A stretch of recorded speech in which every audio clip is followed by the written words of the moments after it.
So here is Morant's Curve. There's no mountains in the background. Snow's blowing in like crazy. I have on an 85mm lens, and I would show you my composition, but it's if I take that lens cap off, my lens gets covered in water and snow, so I'm just gonna leave it as is. But essentially, that is the composition right there. It's actually fairly nice. I do like it, and if a train does show up, it'll add quite a bit to it. If it doesn't show up, at least I've got a photo. So this is Morant's Curve. Many of you know it, but I thought I'd try and get a unique perspective, or I guess unique conditions, not necessarily perspective, on a classic place.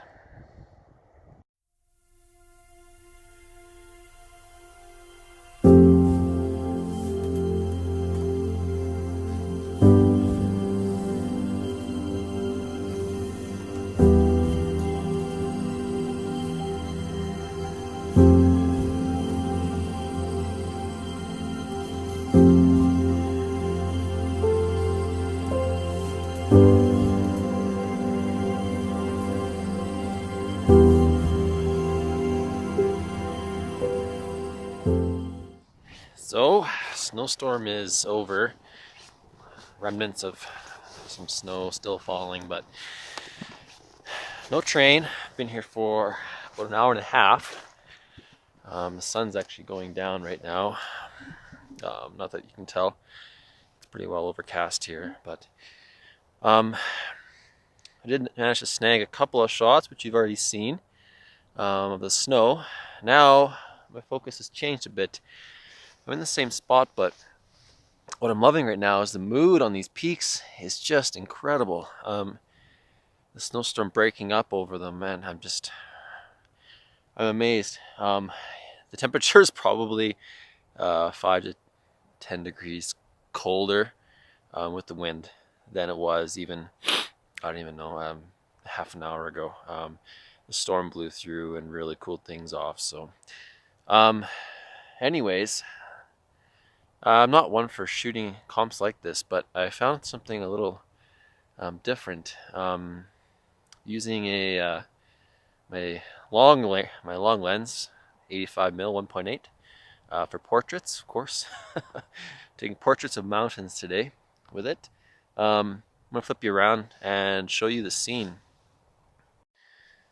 So you can see what is left behind is this incredible drama and mood. The light is coming, well, it looks like it's coming from over here, but like I said, I don't think sunset's going to be much of anything today. So what I've done is I've slapped my 85mm on my camera and spun a pano from this peak across to this peak, and then down and across.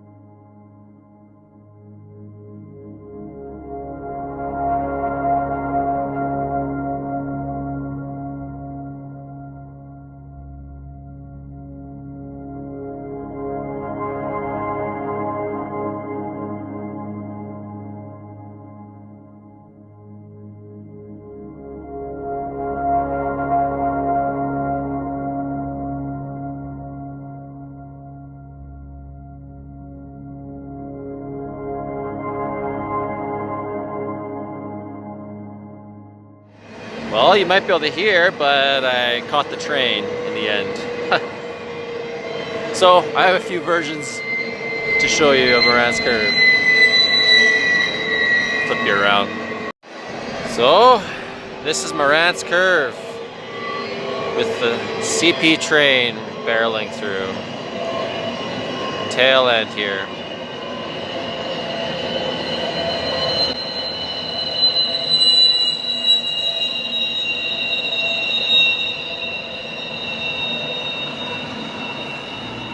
Well, it really seems like I've gotten a lot of unique conditions this trip. Not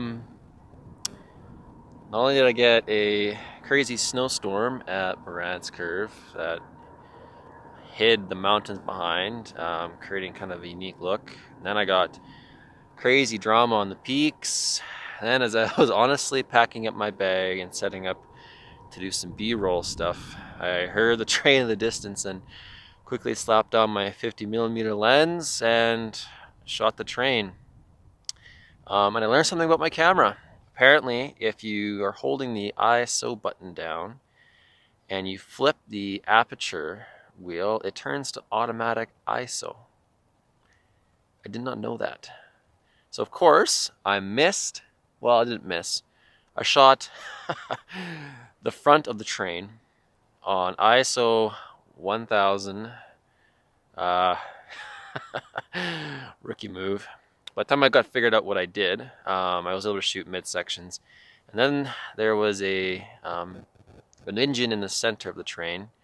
And by the time I got my exposure figured out, it had just passed. So that's the shot that I'm going to share with you now, is the one of the pretend engine. It is an engine, just not the one in the front.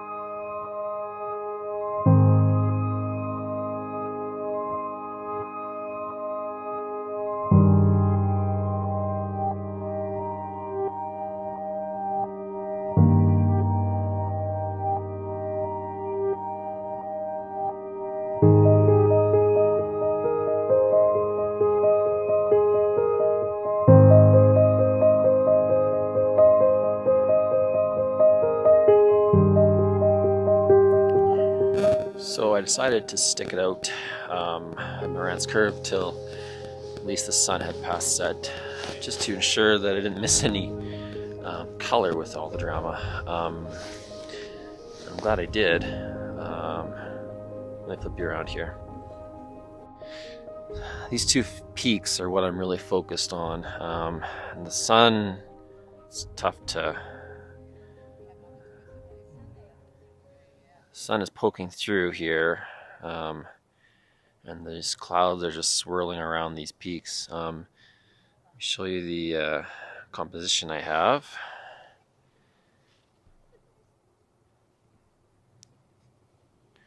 So these two peaks alone, and then the clouds swirl around them. So quite happy with this scene. Again, it might be one of my favorite shots. I keep saying that, but it seems to be the case. Curiously enough, a group of people showed up while this craziness is going on. They are just sitting there waiting for the train. I'm wondering why. It's beyond breathtaking, right in front of you. Turn your cameras!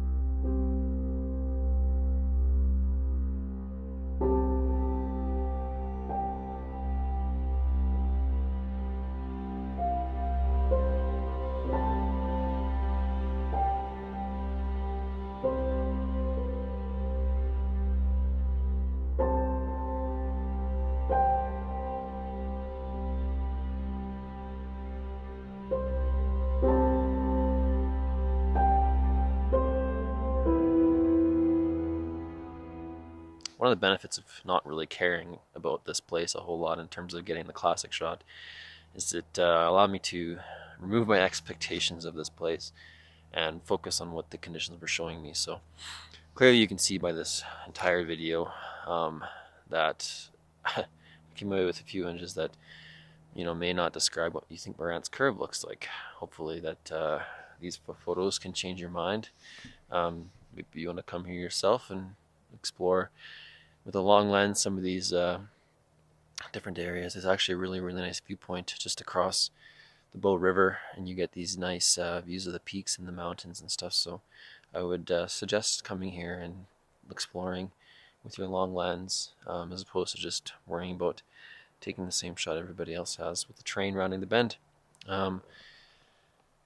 in the end, that's really what landscape photography is about, is using the landscape to speak our own vision. And if you are, I don't know, chasing locations, chasing someone else's photos, I don't know that you're experiencing landscape photography at its, I guess, where I find that it's whole. I find a lot more joy taking photos like the ones I have right now, as opposed to when that train came through. I mean, it's nice to get the shot, but of all the photos I got from here, it's my least favorite. It would have been nice if it had gone through with the snow. I would have liked that shot. But the one that, just came through here with the drama in the background, it's nice, but I think other people have better shots, so that's not what I'm going to write home about.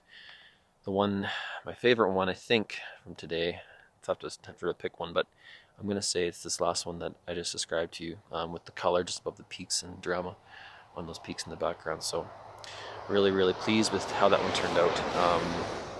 Anyways, that's it for me from Morant's Curve. Again, not sure what I'm doing tomorrow. I'm going to find out tonight, and we'll catch you guys in the morning. Cheers. Thanks so much for watching.